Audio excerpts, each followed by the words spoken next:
Isang divine demon Gia, ang biglang tumayo at hinarang ang warship.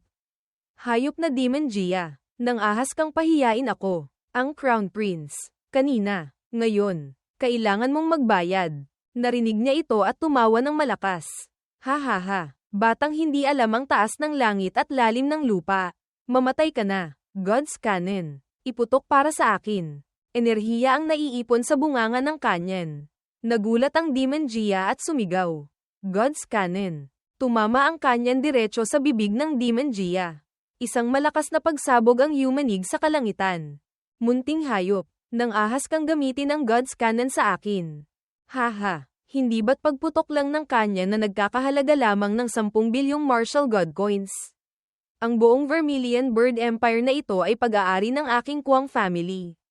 Sa mundong ito, mayroon pa bang bagay na hindi ko kayang gastusin? Ako, ang Crown Prince. Dagdagan pa. Patuloy na nag-ipon ng enerhiya ang God's Cannon, nagpaputok na ang kanyan. Isang malakas na pagsabog ang umalingaw-ngaw. Makapal na alikabok ang lumipad. Dagdagan pa. Pagkatapos ng ikatlong atake, tumahimik ang paligid sa ibaba. Dahan-daang hamupa ang alikabok. Ang demonic beast na iyon, nadamay at namatay. Hindi mabilang.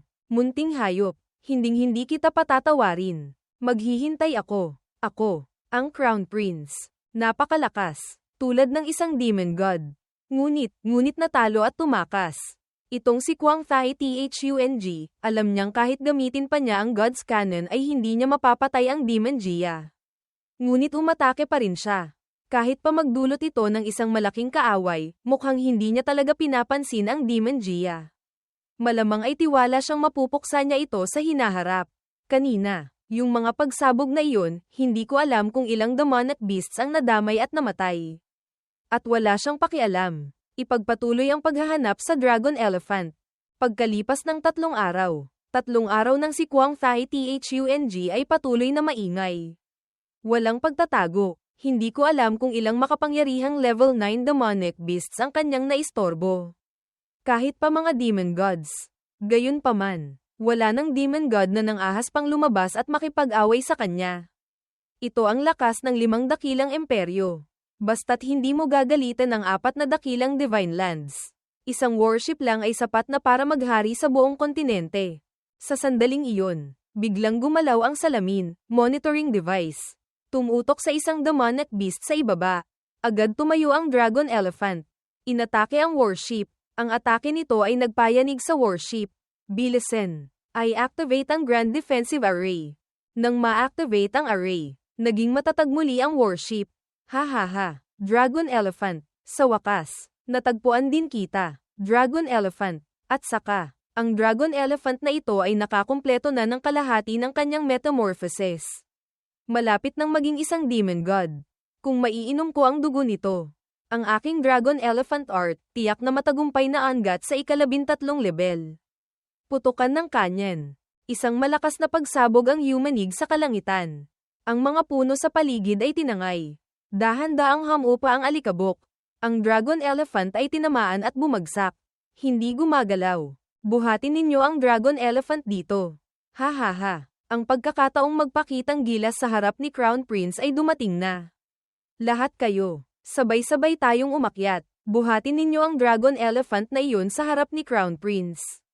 Sa sandaling ito, bumilis si Yeming at naunahan sila. Hindi na kayo kailangan. Ako lang. Sapat na. Dumiretso si Yeming pababa. Sa tabi ng nakahigang Dragon Elephant. Uy, iyon yung batang humabol sa Zuan Bing Beast dati. Hindi kaya, gusto niyang buhatin ng mag-isa ang Dragon Elephant. Haha, interesante. Sinimulang buhatin ni Yeming ang Dragon Elephant gamit ang kanyang mga kamay. Ang napakalaking katawan ng Dragon Elephant ay dahan-daang naitataas. Nagawa niyang buhatin. Hindi kaya, nagawa niya talaga. Imposible. Iyon ay isang Dragon Elephant. May bigat na 20 milyong jin iyon. Huwag nang sabihing buhatin ang buong katawan. Isang paalang noon ay sapat na para madurog siya. Kung mangangahas siyang gawin iyon, o baliw siya. O mayroon siyang kakaibang kakayahan. Gusto kong makita kung anong uri siya. Sa sandaling ito, naitaas na ni Yeming ang Dragon Elephant sa ere. Nanginginig ang kanyang buong katawan dahil sa bigat nito. Diyos ko, nakakamangha ang lakas. Sa mundong ito, may tao palang kayang buhatin ng isang dragon elephant. Ang mas mahalaga pa, nasa martial master realm pa lang siya. Kahit isang martial monarch, walang ganyang kalakas. May alam ka ba tungkol sa taong ito? Nag-uulat kay Crown Prince. Siya ay isang mamamayan ng Vermilion Bird Empire. May nagrekomenda sa kanya sa Vermilion Bird Army. Dahil sa kanyang likas na banal na lakas. At dahil nagpakita siya ng talento sa Vermilion Bird Army. Inirekomenda siyang sumali sa Divine Power Battalion. Hindi nagtagal. Hindi masama. Ang lakas ng buong katawan niya ay hindi bababa sa 20 milyong jin. Hindi na ito mailalarawan bilang likas na banal na lakas lamang. Tiyak na isa siyang kakaibang nilalang na may sinaunang bloodline talent. Mamaya, tanungin mo siya kung gusto niyang sumali sa Death Fight Battalion. Kung papayag siya, bigyan siya ng buong suporta. Opo, naiintindihan po ng inyong lingkod. Sa sandaling ito, nakababa na si Yeming sa lupa. Dahil sa sobrang bigat, pilit niyang pinapanatili ang balanse. Hay, kung hindi ko lang sinabi kay Beiming na buksan ang selyo ng bahagi ng True Dragon Blood. Hindi ko talaga ito makakaya. Kahit na ang pagbukas ng lahat ng selyo ay marahil mas magaan ng di hamak, ngunit sa ganoong paraan. Malalantad ang aking bloodline. Sa ngayon, gamit ang lakas na 20 milyong jin, bahagya ko lang itong nagawa. Dragon Elephant, pasensya ka na. Ang gustong hamuli sa iyo ay ang Crown Prince ng Vermilion Bird. Kahit gusto kitang tulungan, hindi ko kaya, maari lamang kitang dalhin pabalik bilang tropeyo ng digmaan. Dahan-daang idinilat ng Dragon Elephant ang kanyang mga mata. Tao, hindi mo na kailangang magkunwari. Hindi lamang ako tao. Ipinakita ni Yeming ang kanyang Dragon Claws. Ito ay Dragon Claws. At mayroon ding True Dragon Aura. Ikaw ay mula sa True Dragon Clan. Tama ka, para mapadali ang paglalakbay sa mundo ng mga tao. Pinigilan ko ang aking True Dragon Bloodline. Sa pagkakaalam ko, ang ninuno ng Dragon Elephant ay mayroon ding True Dragon Blood. Marahil ay mararamdaman mo ito. Tunay ngang True Dragon Blood. Ang kadalisayan nito ay mas mataas pa kaysa sa nasa aking katawan. At saka, pinipigilan nito ang aking bloodline. Nagdudulot ito sa akin ng pakiramdam ng pagsuko. Pagkatapos kong mahuli, natatakot akong masama na ang aking kahihinatnan. Dahil sa ating ninunong bloodline. Umaasa akong maalagan mo ang aking kaawa-awang anak. Huwag kang mag-alala. Aalagaan ko siyang mabuti. Ngunit kailangan mong sabihin sa akin kung nasaan siya. Nakatira siya malapit dito. Nasa iyo ang Dragon Elephant Blood. Mararamdaman niyang malapit ka sa kanya. Kung hahanapin mo siya, tiyak na mahahanap mo. May gusto ka pa bang sabihin? Sasabihin ko ito sa kanya. Hay, wala na rin akong gustong sabihin. Sabihin mo lang sa kanya na huwag akong ipaghiganti. Masyadong malakas ang imperyo. Hindi niya ito kakayanin. Umaasa lang akong makakapagpatuloy siyang mabuhay. Hindi alam ni Yeming kung ano ang sasabihin. Alam kong gusto akong hulihin ng taong ito dahil sa Dragon Elephant Blood sa aking katawan. Ngunit ayokong gamitin niya ang aking dugo. Ngayon, wala na akong pagkakataong makatakas. Umaasa akong matatanggap mo ang aking dugo bilang regalo. Hindi maaari. Kung bibigyan mo ako ng dugo, papatayin ako ng Vermilion Bird Crown Prince. Ang ibibigay ko sa iyo ay hindi ordinaryong dugo. Ito ay 5 patak ng Dragon Elephant True Blood, na naipon ko sa loob ng 10,000 taon matapos kong bahagyang marating ang Demon God Realm. Ito ang lahat ng esensya sa aking katawan. Dragon Elephant True Blood. Ang Dragon Elephant True Blood ay halos katulad ng True Blood mula sa dugo ng sinaunang Dragon Elephant. Narinig kong ang sinaunang Dragon Elephant ay kayang pasanin ang buong mundo at kalawakan. Ang dugo nito, sa bawat patak na malilikha, ay maaaring magdagdag ng 8 bilyong jin ng Dragon Elephant Power. Kung makukuha ito ni Master, maaari niya itong linisin ng buo. Sagot ni Beiming, maaari lamang linisin ang maliit na bahagi bawat beses. Dahan-daang tanggapin. Kung hindi makakayanan ng katawan ng atake ng ganoong kalakas na puwersa. Ang 5 patak na True Blood na ito ay napakahalaga. Ibigay mo ang 2 patak nito sa aking anak. Ang natitirang 3 patak ay para sa iyo. Pakiusap, tiyakin mong magagawa mo ito. Nakatanggap ako ng 3 patak ng True Blood mula sa iyo. Nahihiya ako. Sa ngayon, hindi kita kayang iligtas. Umaasa akong maiintindihan mo. Hindi na mahaba ang buhay ko. kung maibibigay mo ang 2 patak ng True Blood sa aking anak. Lubos na akong masisiyahan. Hindi ko na hinihiling na iligtas mo pa ako. Makalipas ang ilang sandali, nadala na ni Yeming ang Dragon Elephant sa barko. Tumingin si Kwang Thai Thung kay Yeming, gantimpala. Sabi ng isang tauhan, may gantimpala si Crown Prince. 1,000,000 martial god coins. Hindi ka pa magpapasalamat? Salamat po, Crown Prince, sa inyong gantimpala. Sa isip ni Yeming, kung malalaman ni Crown Prince na wala na ang True Blood. Hindi ko alam kung ano ang iisipin niya. Nahuli na ang Dragon Elephant. Bumalik na sa imperyo. Agad bumilis ang warship pabalik. Samantala, sa isang lugar sa kagubatan ng mga demonic beast, may mga aninong nakatayo na lumitaw pagkaalis ng warship. Ang Crown Prince ng Vermilion Bird Empire, tunay ngang mayabang. Talagang hindi kami pinapansin. Kaming mga Divine Ming. Maliit na demonyo na hindi alam ang taas ng langit at lalim ng lupa. Akala mo madali kaming apihin.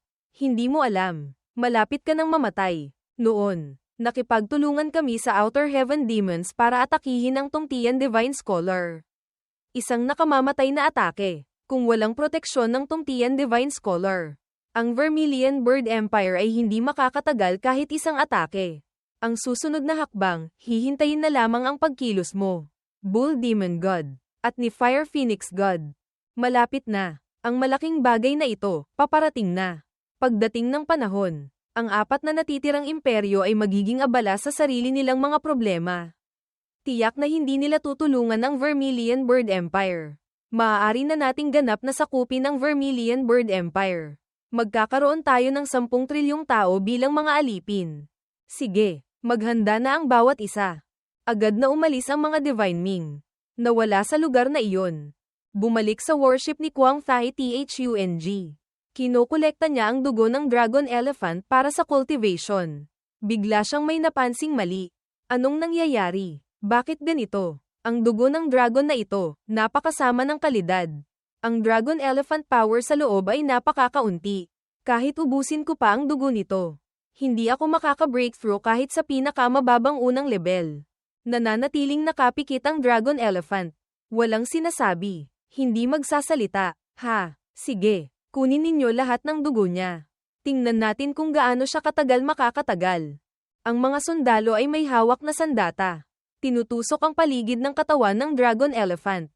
Sunod-sunod nilang tinusok ang katawan nito. Kaya't damaloy ang dugo nito sa buong sahig ng barko. Tahimik pa rin ang Dragon Elephant. Walang sinasabi. Hayop. Hindi pa rin nagsasalita. Nagalit siya at gumamit ng gintong kadena sa katawan ng Dragon Elephant. Magsasalita ka ba? Tahimik pa rin ito. Walang sinasabi. Napanood ni Yeming ang eksena. Hindi makapagsalita. Mamatay ka na. Nagpakawala ng nakamamatay na atake si Kwang Thai Thung. Tumama diretso sa ulo ng Dragon Elephant. Isang malakas na pagsabog ang umalingaw-ngaw. Sumabog ang ulo ng Dragon Elephant. Ang kaluluwa nito ay dahan-daang lumalabas sa katawan. Sana hindi mo sirain ang iyong pangako. Sa isip ni Yeming, sinabi kong gagawin ko. Gagawin ko. Tiyak na ibibigay ko ang True Blood sa iyong anak. Makakaasa ka. Salamat. Pagkatapos, lumipat ang eksena sa Divine Power Battalion. Sa silid ni Ji Wagao, Yeming, ang pagpunta sa Vermilion Bird Empire ay dahil gustong pamunuan ni Kwang Thai Thung ang hukbo para salakayin ang Zuan Tian Great World. Sasamantalahin ko ang pagkakataon para sumama sa hukbo. Maghanap ng paraan para makakuha ng posisyon. Pagkatapos magpadala ng hukbo si Kwang Thai Thung. Kasabay noon, mag-iimbestiga ako ng balita sa Zuan Tian Great World. Hahanapin sila NHI. Sa ngayon, marami na akong naipakitang gilas sa harap ni Kwang Thai Thung. Batay sa kalkulasyon ng karma. Hindi magtatagal. Magpapadala siya ng tao para hanapin ako. Habang naghihintay, sisikapin kong palakasin muna ang aking katawan. Sa kasalukuyan kong katawan, kaya ko lamang linisin ang maliit na bahagi ng isang patak ng True Blood. Kahit ganoon pa man, marahil ay malaki pa rin ang maitutulong nito sa akin. Ang patak ng True Blood ay dahan-daang pumapasok sa katawan ni Yeming. Ang buong katawan ni Yeming ay dahan-daang lumalaki. Sabi ni Beiming, Master, gamitin mo agad ang Star Law para palakasin ang katawan. Kung hindi, Sisubog ka dahil sa sinaunang Dragon Elephant Power. Nag-ipon ng kamay si Yeming at ginamit ito. Sige, bumalik sa normal ang kanyang katawan. Ang Starlo ay dahan-daang nagpapayelo sa buong katawan ni Yeming. Lumipas ang panahon. Ang yelo sa katawan ni Yeming ay dahan-daang nagkakabitak-bitak. Patay na. Ang lakas ng Dragon Elephant True Blood ay masyadong mapanakop. Kahit ang katawan na pinalakas ng Starlo ay nahihirapang makayanan ito. Sabi ni Beiming, Master, mas mabuting tanggalin mo ang selyo ng bloodline. Ibalik mo ang kalahating True Dragon Physique. Gamit ang Dragonoid Body, mas madali mong matatanggap ang lakas ng True Blood. Hindi maaari, sa ganoong paraan. Napakadaling malantad ang aking pagkatao. Para patibayin ang katawan, may iba pang paraan. Nagpakawala si Yeming ng isang array talisman sa itaas. Talisman Armor. Ang Dragon Elephant True Blood ay ganap ng nakontrol. Pagkalipas ng 7 araw, dahan-daang idinilat ni Yeming ang kanyang mga mata. Dragon Elephant Art Breakthrough sa ika-10 level. Napabuntong hininga si Yeming, hindi ko inaasahan. Isang maliit na bahagi lang ng Dragon Elephant True Blood na ganito, nagawa pang magdagdag ng 20 milyong Jin sa aking lakas. Ang Dragon Elephant Art ay direktang umangat mula sa ika-5 level hanggang ika-10 level. Ngayon, kung lakas lang ang pag-uusapan, pagkatapos tanggalin ang selyo ng bloodline, kaya ko pa ring talunin si Kuang Thai Thung. Biglang tumalon si Xiao Bao, Little Treasure sa balikat ni Yeming. Inamoy-amoy. Ang teknik ni Master. Napakagaling. Pwede ba kaming mag-cultivate nito? Ang Dragon Elephant Art na ito ay angkop lamang para sa mga tao mag-cultivate. At kailangan ng Dragon Elephant Blood. Kung gusto mong umangat, maaari akong gumamit ng ibang paraan. Master, paano mo ako tutulungan? Ikaw ay ahas. Ang pagpapalit balat at pag-evolve ng ahas ay ang landas patungo sa pagiging dragon. Mayroon akong True Dragon Physique. Ang dugo sa loob ng aking katawan ay True Dragon Blood. Tiyak na makakatulong ito sa iyo. Ah, oo nga pala. Si Master ay isang True Dragon. Nakalimutan ko. Kung pag-uusapan lamang ang kahalagahan ng dugo, natatakot akong walang sino mang demonic beast sa buong Yuan continent ang makakapantay kay Master. Tumalon si Xiao Bao, Little Treasure mula sa balikat ni Yeming. Tumayo sa kanyang palad at umingit. Napansin din ni Yeming ang munting daga. Mukhang gusto rin ng munting ito ng magandang bagay. Sabi ni Beiming, Master, mayroon akong isang set ng Heaven Evasion Scripture. Napakaangkop para sa mga uri ng daga na demonic beast mag-cultivate. Ang treasure-seeking mouse ay likas na mahusay sa evasion techniques. Kung mag-cultivate pa ng Heaven Scripture, tiyak na magiging parang tigre na may pakpak. Xiao Bao, ang Heaven Evasion Scripture na ito ay para sa iyo mag-cultivate. Kung mararating mo ang great achievement, maaari kang umakyat sa 9 na langit. Bumaba sa Yellow Springs. Walang lugar na makakapigil sa iyo. Tinaas ng daga ang 2 kamay para tanggapin ito. Pinagmasdan ng matagal. Pagkatapos ay isinubo at nilunok. Lumobo ang tiyan ni Xiao Bao. Ang paraan ng cultivation ng treasure-seeking mouse, tunay ngang kakaiba. Sa sandaling ito, may kumatok sa labas. Pasok, Ji Wagao. Ako ang tagapamahala sa ilalim ni Crown Prince. Apelyido ko'y Shen. Maaari mo akong tawaging Steward Shen. Ang pagpunta ko rito ngayon ay dahil binibigyan ka ni His Highness the Crown Prince ng isang pagkakataon. Anong kailangang gawin? Ang mga batalyon ng sundalo sa ilalim ni Crown Prince ay napakarami. Sa mga ito, may isang batalyon na may napakataas na sahod. Ang pangalan ay Death Fight Battalion. Napakahalaga nito kay Crown Prince. Ito ang lugar na pinag-aagawan ng ibang tao hanggang magkasakitan para lang makapasok. Kahit pumasok ka roon at hindi magpakitang gilas. Sa isang taon, makakatanggap ka pa rin ng 1 milyong martial god coins. Ang mga magagaling, maaari pang makatanggap ng mahigit 10 milyong martial god coins sa isang taon. Bagamat mataas din ang panganib, maituturing pa rin itong isang magandang trabaho. Gayunpaman, hindi lahat ay may kwalipikasyong pumasok. Sana po ay tulungan ako ni Steward Shen. Tinanggap agad niya ang storage ring mula sa kamay ni Yeming, hindi masama.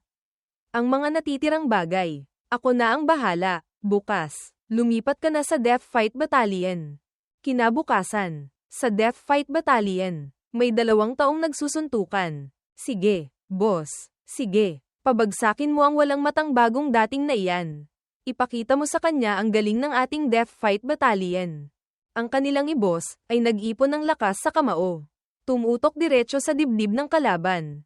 Isang malakas na pagsabog ang umalingaw-ngaw. Tumilapon ang kalaban sa lupa. Bata, sumusuko ka na ba? Dumura siya. Nagpapakita ng pagkasuklem. Hindi ako si Suko. Haha, hindi si Suko. Kung gayon, bubugbugin kita hanggang sa sumuko ka. Ang galing ni boss. Itong bagong dating na hindi alam ang taas ng langit at lalim ng lupa. Nang ahas pang hominin si boss. Tiyak na tuturuan siya ni boss ng leksyon hanggang maging masunurin. Kung hindi, wala na siyang mukhang ihaharap pa sa ating mga kapatid. Isang malakas na bang ang umalingaw-ngaw. Bumagsak siya ng patihaya sa lupa. Sumusuko ka na ba? Sumusuko na ako. Iniabot ni Hupiyaw ang kanyang kamay. Hindi mo kailangang magpanggap na sumusuko. Kung hindi ka sisuko, palakasin mo ang iyong sarili. Sa hinaharap, maglaban tayo ulit. Lahat ng pumapasok sa Divine Power Battalion, mali ang pagkakasabi. Dapat Death Fight Battalion ay kapatid ko. Si Hupiyaw. Hinding-hindi ko tatakasin ang hamon ng isang kapatid. Mahigpit niyang hinawakan ang kamay nito at idineklara. Sige, pagkalipas ng isang buwan, babalik ako para haminin ka. Kung matalo ka, kailangan mong ibigay sa akin ang pagiging boss. Haha, sige, basta't mayroon kang ganyang kalakas. Ibigay ko man sa iyo ang pagiging boss. Ayos lang, boss. May bagong dating na naman. Hehe, kapatid. Ikaw ba yung bagong dating? Tama po, ang pangalan ko ay Jiwagaw. Sana po ay gabayan ninyo ako.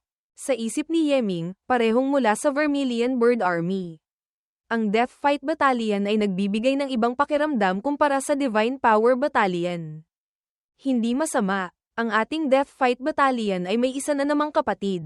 Ang pangalan ko ay Hupiyaw. Ako ang battalion commander ng Death Fight Battalion sa pagitan nating mga kapatid. Huwag kang masyadong formal. Tawagin mo akong Brother Hu o Old Hu. Ayos lang. Halika. Ipapasyal kita sa paligid para maging pamilyar ka sa ating Death Fight Battalion.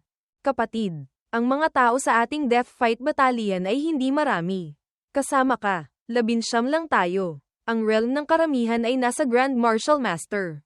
Kasama ka, 2 lang tayong Martial Masters. Kapatid, kara-rating mo lang. May ilang mga alituntunin akong kailangang sabihin sa iyo. Ang mga tagalabas, nakikita lang nila ang mataas na sahod nating mga kapatid sa Death Fight Battalion. Ngunit hindi nila alam, ang panganib na hinaharap natin ay mas malaki pa. Hindi kalabisan na sabihin, tayong mga Death Fighters ay kumakain sa bingit ng kutsilyo. Karamihan sa mga tao ay hindi nabubuhay ng higit sa 3 taon. Kaya naman, kailangan nating magkaisa. Tanging sa pagkakaisa lamang tayo makakatagal ng buhay. Nakikita mo ba yung 4 na kapatid na iyon? Kasama ako, 5 lang kaming nabuhay sa Death Fight Battalion ng 5 taon. Ang iba ay pawang mga bagong dating. Ito ang Death Fight Battalion. Nabubuhay sa bingit ng kutsilyo. Bilang mga Death Fighters, maraming pagkakataon na kailangan nating 2 o kahit ilan pa ang umakyat sa entablado, walang armas, at makipagbuno hanggang kamatayan sa mga demonic beasts. Sa sandaling ito, ang pagkakaisa ang pinakamahalaga. Tanging sa pagkakaisa lamang tayo makakapagtiwala sa isa't isa. Tanging sa pagtitiwala lamang tayo makakaligtas. Bawat isang death fight na malalagpasan ng buhay ay hindi madaling bagay. Kaya naman, sa pagitan ng mga kapatid, lubos kaming humahanga at nagtitiwala sa isa't isa. Sa sandaling ito, biglang tumunog ang tambol. Iyan ang tambol ng Death Fight Arena. Hindi ko inaasahan. Kara-rating mo lang, kapatid. Kailangan mo nang pumunta roon. Maganda na rin. Sa unang laban, manood ka lang muna. Hindi mo kailangang umakyat sa entablado. Paminsan-minsan, manood ka rin. Lumipat ang eksena sa Eternal Death Fight Arena. Ang Eternal Death Fight Arena ay ang lugar na madalas puntahan ng mga maharlika ng Azure Dragon Empire. Kumpara sa ibang mga laban, ang mga Death Fighters ay hindi umaasa sa sandata. Umaasa lamang sa katawan para makipagbuno at pumatay ng malalakas na demonic beasts. Ang ganitong uri ng pinakamabangis at pinakamarahas na paraan ng paglalaban ay sapat na para sila'y mapasigla. Ang mga maharlika mismo ay madalas ding nag-aalaga ng mga Death Fighters. Sila, gamit ang Grand Martial Master Realm bilang limitasyon, ay gumagastos ng malaking pera para palakasin ang kanilang mga Death Fighters. Sa ganoong paraan, maaari silang masiyahan sa panonood ng patayan. At kasabay nito ay maipapakita ang kanilang yaman. Ito ang pinakamahusay na paraan ng pakikisalamuha sa kanilang mga mata. Samantala, sa balkonahe ng Crown Prince, ngayong taon, hindi ko alam kung saan nakakuha ang eldest prince ng isang grupo ng mahuhusay na Death Fighters. Sa bawat pagkakataon, natatalo nila ang ating mga Death Fighters. Nagdudulot ito ng inis sa inyo. Kung gayon, bakit nyo pa rin tinanggap ang kanyang imbitasyon? Malaki ang ginastos niya. Hindi rin naman ako nagpakita ng awa. Nitong mga nakaraang taon, marami na akong na-recruit na Death Fighters na may potensyal. Espesyal kung pinahuhusay. Lalo na ilang araw lang ang nakalipas. May isang bata na may 10,000 milyong Jin na lakas. Sa pagkakataong ito, baka sakaling magpakita siya ng hindi masamang gilas. Vermilion Bird Empire Eldest Prince. Kuang Thai Din. Crown Prince. Natatakot akong matatalo na naman kayo ngayon. Halos ubusin na ni eldest brother ang kanyang buong yaman para mag-recruit ng mga Death Fighters.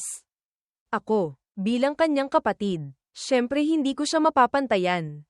Ang ibig sabihin ba ni Crown Prince ay ako, ang iyong kuya, ay mahilig sa paglalaro at nawawalan na ng pag-iisip. Hindi ako nangangahas. Ito ay sariling pananaw ni eldest brother. Nagalit si Kuang Thai Din nang marinig ito. Bago ipanganak si Kuang Thai Thung. Si eldest brother ang pinakamaswerte at may pinakamagandang kapalaran sa lahat ng mga prinsipe. Mayroon pa siyang pambihirang talento. Matatag siyang nakaupo sa posisyon ng Crown Prince. Walang kapantay ang karangalan. Pagkatapos, ipinanganak si Kuang Thai Thung. Likas na may kakaibang tanda. Ang kanyang swerte at kapalaran ay nakakamangha. Ang kanyang talento ay mas mataas pa kaysa kay eldest prince. Mabilis siyang itinalaga bilang bagong Crown Prince. Si eldest prince, nawalan ng posisyon ng Crown Prince. Dahil dito, nagtanim siya ng galit. Madalas siyang gumagawa ng maliliit na pakana para ipahamak si Kuang Thai Thung. Mula noon, lumala ang relasyon nilang dalawa. Madalas nagkakaroon ng alitan. Wala lang akong magawa kaya napunta ako rito para manood. Titingnan ko kung may kakaibang demonic beast.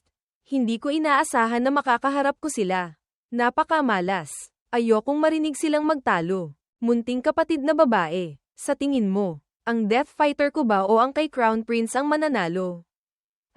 Ang bagay na ito, si eldest brother ay laging may kakaibang paningin. Si Crown Prince naman ay mahusay kumilala ng tao. Hindi ko mahuhulaan. Pakiusap, huwag ninyong idamay ang apoy ng digmaan sa akin. Sabihin mo sa Death Fight Battalion. Ngayong araw, sino mang magbibigay ng karangalan sa akin? Ang Crown Prince. Gagantimpalaan ko siya ng 1 bilyong martial god coins. At saka, maaari siyang maging personal guard ko. Naiintindihan. Lumipat ang eksena sa loob ng arena. Sa lugar kung saan naghahanda ang mga Death Fighters, sa parehong realm. Ang katawan at bilis ng demonic beast ay mas malakas kaysa sa tao. Kung gustong manalo, kailangang hanapin ang kahinaan nito. O takutin mo ito, o patayin mo ito. Hinding-hindi dapat maging kalahati. Kung hindi, maaaring mapuko mo pa ang kabangisan nito. Na hindi maganda. Naaalala ko na. Ang pagsasabi lang ay walang silbi. Mamaya, kapag ako na ang lumaban, tingnan mong mabuti. Bigyang pansin mo ang mga detalye ko. May utos si Crown Prince. Ngayong araw, sino mang magbibigay ng karangalan sa kanya, gagantimpalaan niya ng 1 bilyong martial god coins. At saka, gagawin pa siyang personal guard ni Crown Prince. 1 bilyong martial god coins. Hindi ito maliit na halaga. Para lang magbigay ng karangalan. Ang ganitong gantimpala ay sapat na para mabaliw ang sinuman. Lahat ng tao sa Death Fight Battalion ay tahimik.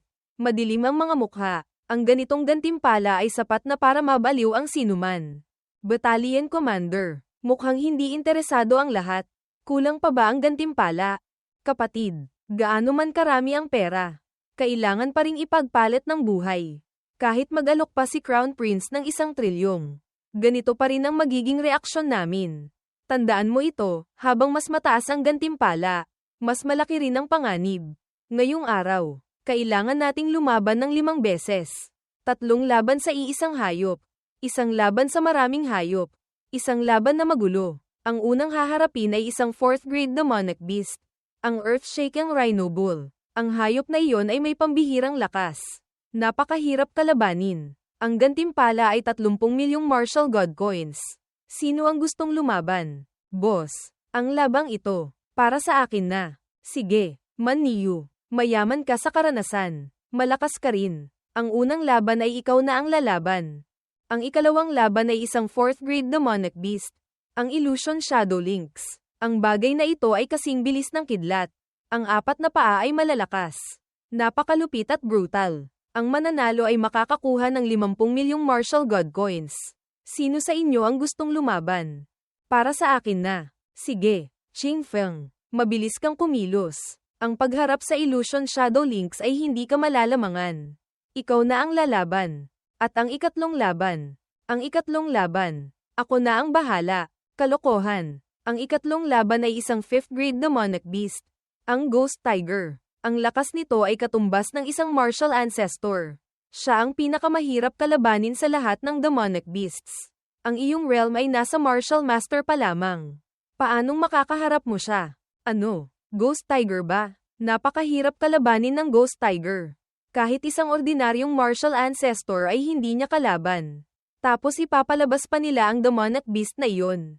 Determinado ba ang kabilang panig na may mamatay sa Death Fight Battalion?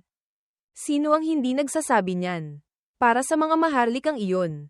Hindi sapat na tao lang ang pumapatay ng demonic beast. Kailangan ding hayaan ang demonic beast na kumain ng tao para mas maging exciting. Ang labang ito, ako na ang lalaban. Hindi maaari, boss. Kahit ikaw pa, mahihirapan kang lumampas sa malaking agwat ng realm para pumatay ng kalaban. At saka, sa parehong realm, ang demonic beast ay likas ng mas malakas kaysa sa martial artist. Ang Ghost Tiger ay isang napakahirap kalabanin na nilalang sa mga 5th grade demonic beasts. Kung magkakamali si boss, sino ang mamumuno sa mga kapatid? Ang labang ito, mas mabuti pang ako na lang ang lumaban. Tingnan ninyo ang sinasabi ninyo. Pupunta ba ako para magpakamatay? Masasabi kong sa Death Fight Battalion. Ako ang may pinakamaraming panalo. Ako lang ang may pinakamalaking tsansang makabalik ng buhay. Huwag na kayong magmukhang parang namatayan dyan. Malapit na akong kumita ng malaki. Ito ay isang magandang bagay. Boss, hindi ko maintindihan kung ano ang pinag-iingayan ninyo. Sinabi ko na, ang labang ito, ako ang lalaban. Hindi ba ninyo alam ang pagkakasunod-sunod? Kapatid, buhay at kamatayan ang usapan. Ang pagharap sa Ghost Tiger na iyon. Kahit ako ay hindi sigurado kung mananalo. Talagang gusto mong umakyat? Oo, sigurado ako. At saka, tiyak na matatalo ko siya. Napabuntong hininga na lang si Hupiao, kung ganyan kalaki ang tiwala mo, kung gayon. Ako, bilang iyong battalion commander, syempre pipiliin kong maniwala sa aking tauhan. Sige, ang ikatlong laban ay ikaw na ang lalaban. Samantala, sa loob ng arena, pinalabas na ang demonic beast na Rhino, halika na. Hayop, agad itong yumapak at sumugod. Hinawakan ni Man Niu ang sungay nito gamit ang dalawang kamay. Pagkatapos, gamit ang lakas, sumigaw siya ng malakas. Malakas niyang ibinalibag ang demonic beast sa gilid. Magaling na bata. Nang ahas siyang makipagpalakasan ng harapan sa earth-shaking Rhino Bull. Napakatapang naman dirigma. At saka, mukhang gusto niya talagang ibagsak ang earth-shaking Rhino Bull. Sa sandaling ito, bumagsak na ang demonic beast sa sahig ng arena. Tumalon si Man Niu sa ulo nito. Sunod-sunod na suntok ang pinakawalan. Eldest brother, ang Death Fighter kong ito. Sa tingin mo ba ay ayos na? Bahagya, pwede na. Ang pagharap sa isang earth-shaking Rhino Bull ay napakabagal pa rin. Mas malayo pa kumpara sa aking mga tauhan. At saka, ito ay pampaganya lamang. Ang tunay na pangunahing putahe ay paparating pa lang. Ang pangunahing putahe na sinasabi ni eldest brother, hindi ba't yung Ghost Tiger? Tunay ngang isang mahirap na kalaban. Ngunit ang aking Death Fighter, hindi naman tiyak na hindi siya mananalo. Magpatuloy ka sa pagtawa. Malapit ka nang hindi makatawa. Sa sandaling ito, natapos na ni Man Niu ang kanyang laban. Ha ha ha, isang napakalaking panalo. 30 milyong martial god coins.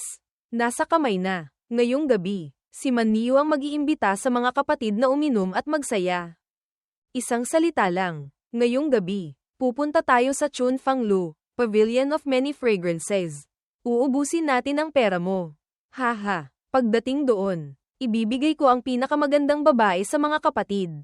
Uy, bakit hindi ko makita si Qingfeng? Hindi kaya, lumabas na siya para lumaban. Tama ka, noong kakatapos mo lang talunin ang earth-shaking Rhino Bull.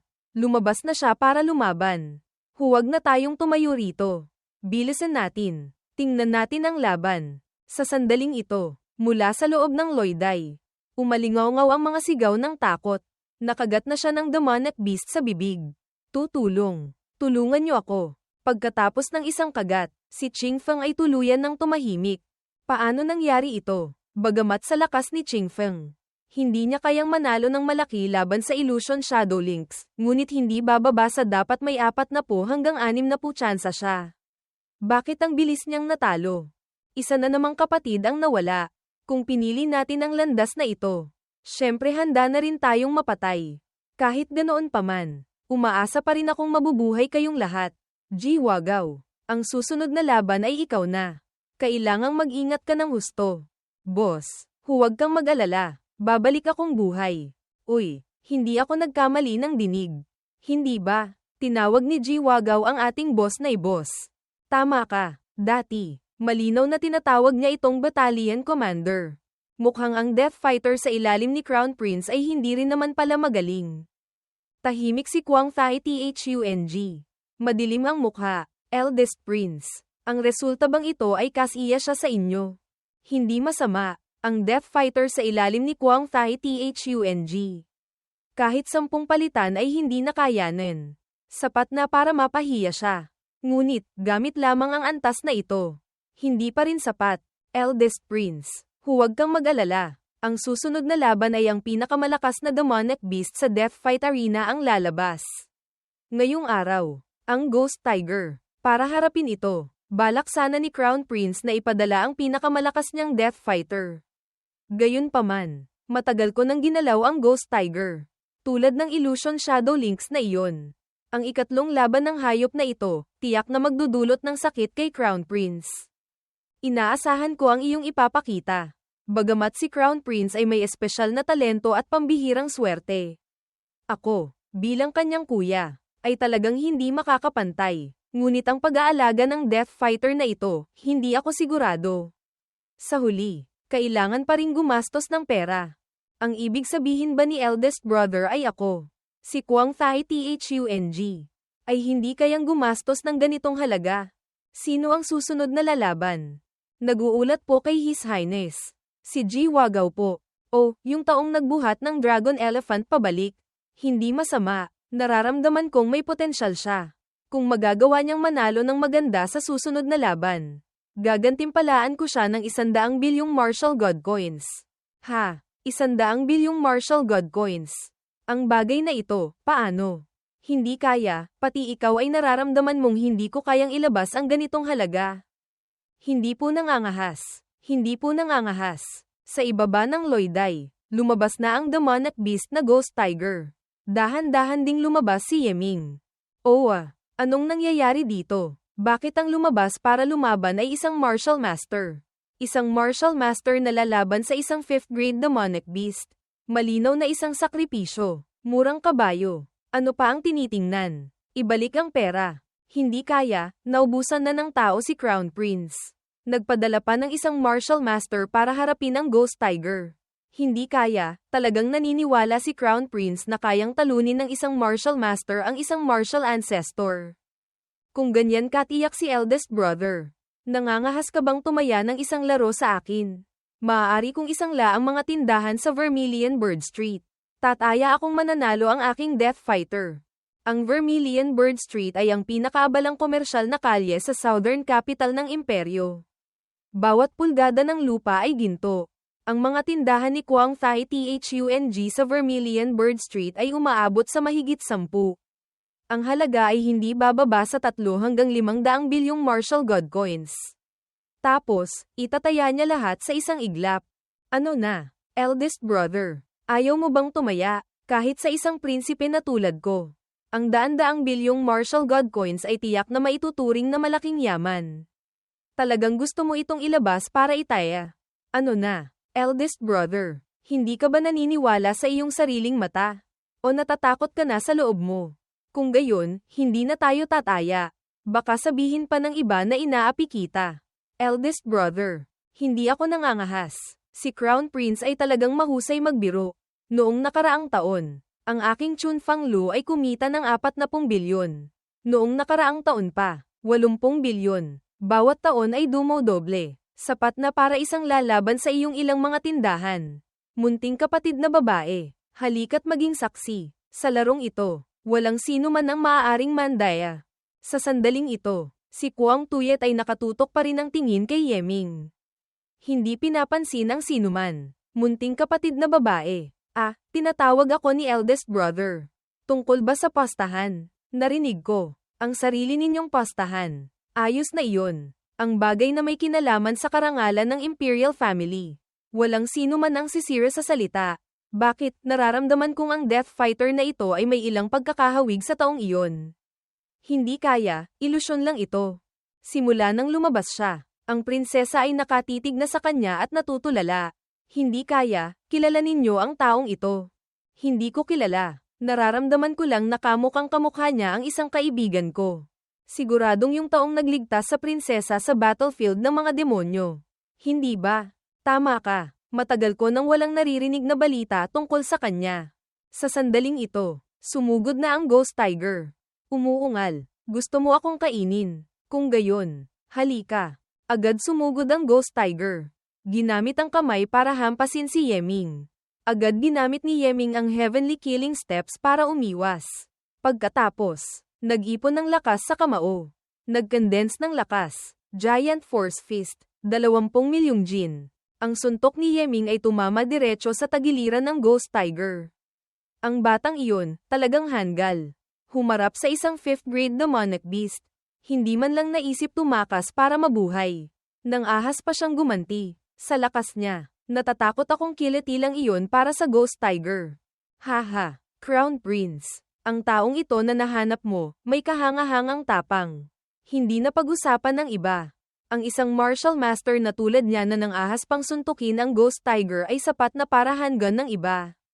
Sa sandaling ito, naramdaman ni Kuang Thai Din na may mali. Ang Ghost Tiger, bumagsak na sa sahig ng arena. Lintek, isang martial master. Isang suntok lang. Pinatay ang Ghost Tiger. Imposible. Ito ba ay isang pekeng Ghost Tiger? May problema. Tiyak na may problema. Ito ba ang resulta na ibinibigay mo sa akin? Ang inyong lingkod, hindi inaasahan na ganito pala kalakas ang taong ito. Kasusugod pa lang. Pinatay na agad ang Ghost Tiger. Basta't makatagal lang sana ang Ghost Tiger ng 2 o 3 palitan. Ang Dragon Burst Pill sa loob ng katawan nito ay magiging epektibo. Ang lakas ay magiging 3 beses na mas malakas sa isang iglap. Ganoon ba, Crown Prince? Ang taong ito ay nandadaya. Tiyak na gumamit siya ng kung anong kaiyahiyang paraan. Kung hindi, paanong magagawa niya iyon? Ang munting magnanakaw na ito, dapat patayin agad. Ang kanyang tauhan ay agad lumipad. Nagutos din si Kuang Thai Thung sa kanyang tao sa tabi. Isang itim na anino ang lumitaw agad sa likuran. Naramdaman ni Yeming ang killing intent. Ngunit sa sandaling ito, may lumitaw at hamarang. Hinawakan ng kanyang kamay. Isang malakas na pagsabog ang umalingaw-ngaw. Kumalat ang pressure sa paligid. Anong sitwasyon ito? Nag-aaway na. Natatandaan kong ang dalawang iyon ay mga tauhan yata ng mga prinsipe. Tingnan mo. Away sa loob. Lintik. Ang bilis ng reaksyon ni Kuang Thai Thung. Makaka-atras lang ako. HMPH. Bumalik ka na. Ang tauhang iyon ay agad nawala sa lugar. Anong gusto ninyong gawin? Ang eldest prince ay may masamang balak sa iyo. Inutusan ako ni Crown Prince na protektahan ka. Iyon lang. Agad ding bumalik ang taong iyon sa tabi ni Crown Prince. Delikado. Muntik ko nang hindi mapigil ang gamitin ang aking avatar talisman. Eldest brother. Ano ang ibig sabihin nito? Pati aso na inaalagaan ko. Gusto mo ring galawin. O sinasabi mong, gusto mong tumakas sa pastahan. Eldest brother. HMPH. Ang Chun Fang Lu. Kunin mo na. May lakad ako. Mauuna na ako. Haha. Kuwang Thai Din. Ikaw ngayon. Kahit death fighter lang. Pinipigilan na kita. Kumpara sa akin. Tunay kang ang walang silbi. Crown Prince. Talaga bang gagantimpalaan ninyo siya ng 100 bilyong martial god coins? Hindi iyon maliit na halaga. Umalis na si eldest brother. Ako, ang Crown Prince. Manatili pa rito ay wala ng saya. Tungkol sa pagbibigay ng gantimpala, bahala ka ng umaksyon ayon sa sitwasyon. Naiintindihan po ng inyong lingkod kung ano ang dapat gawin. Sa sandaling ito, si Kwang Tuyet ay tahimik pa ring nagmamasid kay Yeming, Heavenly Killing Steps. Iyon ang Heavenly Killing Steps. Noon, sa battlefield ng mga demonyo, ginamit ng taong iyon ang step technique na ito para itakas ako. Hinding-hindi ko ito makakalimutan. Siya noon, alam lamang ang instant step. Hindi lamang ang itsura, kilos, gawi, pati ang Heavenly Killing Steps ay alam niya. Napakalaki ng posibilidad na siya nga ang taong iyon. Matagal nang hindi nakikitang ganito kasaya ang prinsesa. Pumunta ka at imbestigahan mo ang pagkatao ng taong ito. Kung posible, kunin mo siya mula sa kamay ni Crown Prince para sa akin. Pagkatapos, lumipat ang eksena sa pahingahan ni Yeming, nakatitig si Yeming sa storage ring sa kanyang kamay. Ang 100 bilyong ito, ay gantimpala mula kay Crown Prince para sa iyo. Hindi mo tinatanggap, tapos nakatulala ka pa. Ang perang ito, masyadong marami. At nakakapaso. Hindi ko kayang tanggapin. Kung lalamunin ko lahat ito. Sa hinaharap, natatakot akong hindi na ako makakabuhay pa sa loob ng Vermilion Bird Empire. Ang makapaglingkod kay Crown Prince ay karangalan na para sa isang hamak na tulad ko. Paanong mangangahas akong kunin ang perang ito? Sana po ay bawiin ninyo ito. Naiisip mo ito. Tiyak na matutuwa si Crown Prince. Ngunit, ito ay gantimpala mula kay Crown Prince. Kahit papaano, kailangan mong kumuha ng kaunti. Sa isip ng tauhan, balak ko sanang paalalahanan siya ng patago. Hindi ko inaasahan. Medyo matalino rin pala ang taong ito. Kung gayon, basta na lang po kayong magbigay ng ilang barya para sa pagkain at inumin. Para hindi naman po kayo mahirapang magulat kay Crown Prince. Kung gayon, bibigyan kita ng 5 bilyong martial god coins. Simula bukas, umalis ka na sa Death Fight Battalion. Pumunta ka sa Guard Regiment para magrehistro. Ang pagiging guard ni Crown Prince ay isang napakagandang trabaho. Kailangan mong samantalahin ito ng husto. Napakagandang trabaho. Haha. Noong matalo si Ching Feng, lagi kong pinagmamasdan si Kwang Thai Thung. Sa kanyang mga mata, wala man lang kahit kay-titing na awa. Nagpadala siya ng tao para protektahan ako, dahil lang din sa kanyang karangalan. Natatakot akong si Kwang Thai Thung ay hindi talaga itinuturing na tao kaming mga tauhan niya. Pinakamataas na, isang aso lamang. Samantala, sa Death Fight Battalion, inililibing si Ching Feng. Boss, ito ang 3 bilyong martial god coins. Ito ay kaunting tulong mula sa akin. Nasa loob nito ang 10 milyong martial god coins. Boss, tulungan mo akong ibigay ito sa mga kamag-anak ni Ching Feng. Boss, ito ang bahagi ko. Patay na si Ching Feng. Kahit papaano, dapat hindi na mag-alala sa pagkain at damit ang kanyang pamilya. Hay, ang pamilya ni Ching Feng ay walang mataas na realm. Wala ring background. Kahit bigyan sila ng ganito kalaking yaman, magdudulot lamang ito ng sakuna. Mamaya, kukunin ko ang perang ito. Bibigyan ko sila ng maliit na posisyon. Bagamat hindi sila yayaman, makakatulong ito para maprotektahan sila ng imperyo. Nasa loob nito ang 1 bilyong martial god coins. Ito ang gantimpalang napanalunan ko. Ang 100 milyon dito, ibigay sa pamilya ni Ching Feng. Ang natitira, paghatian na ninyong mga kapatid. Kapatid, hindi maaari. Ang perang ito ay ipinagpalit mo ng iyong buhay. Inilagay pa rin ni Yeming ang singsing sa kamay ni boss, kung itinuturing mo akong kapatid. Tanggapin mo na ito, boss. Alam mo naman, malapit na akong umalis sa Death Fight Battalion. Hayaan niyo akong gumawa ng kaunting bagay para sa mga kapatid. Tahimik lamang ang lahat. Bagamat maikli lamang ang panahon ko sa Death Fight Battalion, ang maging kapatid ninyong lahat ay swerte ko na. Sa hinaharap, kung may maitutulong ako sa mga kapatid, pumunta lang kayo sa Guard Regiment at hanapin ako. Sa totoo lang, ang pagkamatay ni Ching Feng ay malaking dagok sa mga kapatid. Lahat kami ay naghihinala na may lihim na operasyon. Hindi lang namin sinasabi. Pagdating ng susunod na grupo ng mga bagong dating, sunod-sunod na kaming aalis sa Death Fight Battalion. Mga kapatid, naisip niyo na ba ang inyong mga susunod na hakbang? Ako, sa Shangzuan Street sa Shang Country. Mayroon akong isang kamag-anak na nagngangalang Ji Xuanbing. Kung wala kayong mapupuntahan, maaari kayong pumunta at hanapin siya. Sige, Ji Xuanbing sa Shangzuan Street. Tandaan namin iyan. Sa hinaharap, kapag wala na kaming mapupuntahan, pupunta kami para makipagsapalaran kasama mo. Kapatid, pagdating ng panahon, huwag mo kaming pandidirian ha. Haha. Kinabukasan, sa Guard Regiment, tingnan nyo, bagong dating, mukhang galing sa Death Fight Battalion. Death Fight Battalion, hindi ba't lugar iyon ng mga alipin? Paanong karapat-dapat siyang pumunta sa Guard Regiment? At saka, ang realm niya ay napakababa. Kahit Grand Martial Master ay hindi pa nararating. Anong pangalan mo? Ang inyong lingkod po, Ji Wagaw. Dati po akong nagtatrabaho sa Death Fight Battalion. Dahil nakagawa po ako ng kontribusyon. Napunta po ako sa Guard Regiment. Ang pinakamahina sa ating Guard Regiment ay dapat Martial Ancestor. Talagang hindi ko maintindihan. Bakit gusto ni His Highness the Crown Prince na pumasok dito ang isang munting Martial Master na tulad mo? Nasa loob ang mga basic martial tools na ibinigay sa iyo. Dapat mong pasalamatan at tanggapin ito. Ha! Ang marangal na Guard Regiment ng Crown Prince ng Vermilion Bird, ganito lang pala kasirang mga gamit ang kayang ibigay. Kung ganito lang din, mas mabuti pang bumalik na lang ako sa Death Fight Battalion. Tumigil ka. Sa isip ng Captain, patay na. Gusto ko lang siyang bigyan ng kaunting pagpapakita ng kapangyarihan. Kung malalaman ito ni Crown Prince, hindi bababa sa mapapatawan ako ng kasalanang hindi pagtupad sa tungkulin. Tumigil ka sabi. Kung hindi, ang kahihinatnan, kaya mo bang akuin? Ang balikat ko, hindi kahit sino ay maaaring hawakan. Hinawakan ko na. Ano naman ngayon? Bigla siyang nagulat nang makita ang kanyang braso na dahan-daang nagiging kulay ube. Mabilis niyang inalis ang kamay mula sa balikat ni Yeming. Lason. Nang ahas kang lasunin ako, Guard Captain Duan Qing. Bilisan mo. Ibigay mo ang antidote. Nang ahas kang galitin si Second Master Duan. Ikaw, sawa ka na bang mabuhay?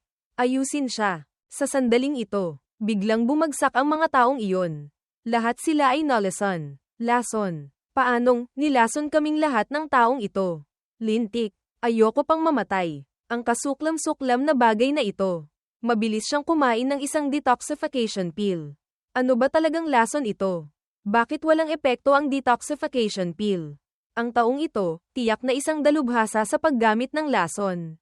Sumusuko na ako. Bilisan mo. Alisin mo ang lason sa akin. Sabihin ko sa iyo ang totoo. Ang guard captain ng Guard Regiment, si Duan Shi, ay ang aking tunay na kapatid. Kung may mangyari sa akin, hindi kanya patatawarin. Tinapakan ni Yeming ang ulo ni Duan Qing. Tanga ka ba? Aling mata mo ang nakakita na ako ang naglason? Anong kinalaman nito sa akin? Isang inosenteng bagong dating na tulad ko. Unang beses magulat. Pagpasok ko pa lang, nakita ko kayong lahat na hindi ko alam kung sino ang naglason hanggang mamatay. May kinalaman ba ito sa akin? Lintek, talagang nang ahas kang patayin kaming lahat para patahimikin. Sa sandaling ito, may pumasok. Sige na. Hanggang dito na lang ang gulo. Ako ang guard captain ng Guard Regiment.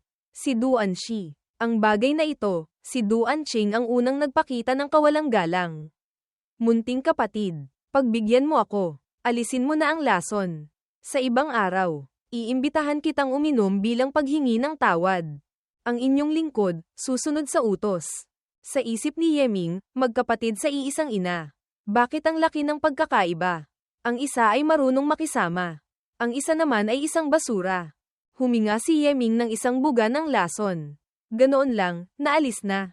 Napakagaling na paraan. Ang bagay na ito, kung sa battlefield. Tunay ngang isang bangungot para sa kaaway. Ang iyong paraan ng paggamit ng lason ay hindi pangkaraniwan.